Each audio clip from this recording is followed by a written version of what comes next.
சென்னை தீநகர் இல்லத்தில் பாஜக மாநில தலைவர் நயினார் நாகேந்திரனை நடிகரும் பாஜக பிரமுகருமான நடிகர் சரத்குமார் சந்தித்து வருகிறார். இது பற்றிய மேலும் விவரங்களை எமது செய்தியாளர் சதீஷ் முருகன் வழங்கிட கேட்கலாம். சதீஷ், இந்த சந்திப்பின் நோக்கம் என்ன? முழு விவரங்களை பதிவு பண்ணுங்க. வணக்கம். கடந்த 2024ஆம் ஆண்டு தனது சமத்துவ மக்கள் கட்சியை பாஜகவுடன் இணைத்திருந்தார் கட்சியினுடைய தலைவரும் நடிகருமான சரத்குமார். அன்றிலிருந்து 2 வருடங்களாக பாஜகவில் எந்தவித பொறுப்பும் தனக்கு வழங்கப்படவில்லை என்கிற அடிப்படையில் அவர் செயல்பட்டு வந்திருந்தார். வருகிற 2026 சட்டமன்ற தேர்தலிலுமே அவர் போட்டியிடப் போவதில்லை என அறிவித்திருந்த நிலையில தற்போது வரை தனக்கு எந்தவித பொறுப்பும் அறிவிக்கப்படவில்லை என்கிற அடிப்படையில் அவர் அதிருப்தியில் இருந்ததாக கூறப்படுகிறது. இதனால் நேற்றைய தினம் தனது ஆதரவாளருடன் தீநகரில் இருக்கக்கூடிய ஒரு தனியார் மண்டபத்தில் அவர் ஒரு ஆலோசனை நடத்தியிருந்தார்.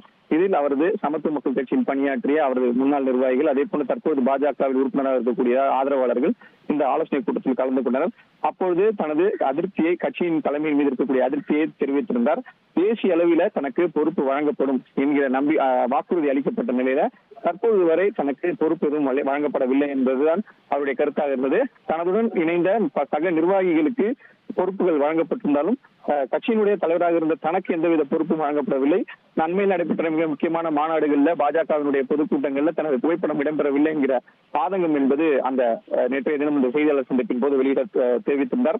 இந்த நிலையில இந்த விவகாரம் குறித்து தேசிய தலைமையிடமும் மாநில தலைமையிடமும் எழுத்து மூலமாகவும் நேரடியாகவும் ஆலோசனை கருத்துக்களை தெரிவிக்க இருப்பதாக தெரிவித்துள்ள நிலையில பாஜகவுடைய மாநில தலைவர் நயினார் நாகேந்திரன் அவரது அழைப்பின் பேரில் இன்றைய தினம் தீநகரில் இருக்கக்கூடிய பாஜக மாநில தலைவர் நயினார் நாகேந்திரனுடைய இல்லத்துல இந்த சந்திப்பு என்பது நடைபெற்று வருகிறது.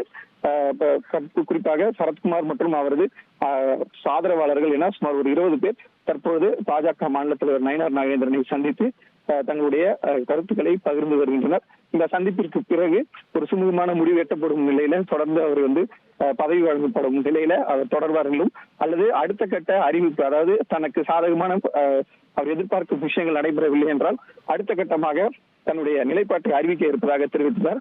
எனவே இன்னும் இந்த சந்திப்பிற்கு பிறகு தனது நிலைப்பாடு என்ன என்பது குறித்து அவர் அறிவிப்பார் என்று எதிர்பார்க்கப்படுகிறது. விவரங்களுக்கு நன்றி சதீஷ். 1,27,00,000 மனங்களை வென்ற தந்தி டிவி யூடியூப் சேனல். தவிர்க்க முடியாத தம்ப்நெயில்ஸ், கலக்கலான கான்டென்ட்ஸ். நீங்களும் இந்த குடும்பத்தில் இணைய இப்பவே சப்ஸ்கிரைப் பண்ணுங்க. அசுரபலம் கொண்ட எங்கள் டிஜிட்டல் கரங்களில் உங்கள் விளம்பரங்களை சேர்க்க வாட்ஸ்அப் பண்ணுங்க. 8939888378.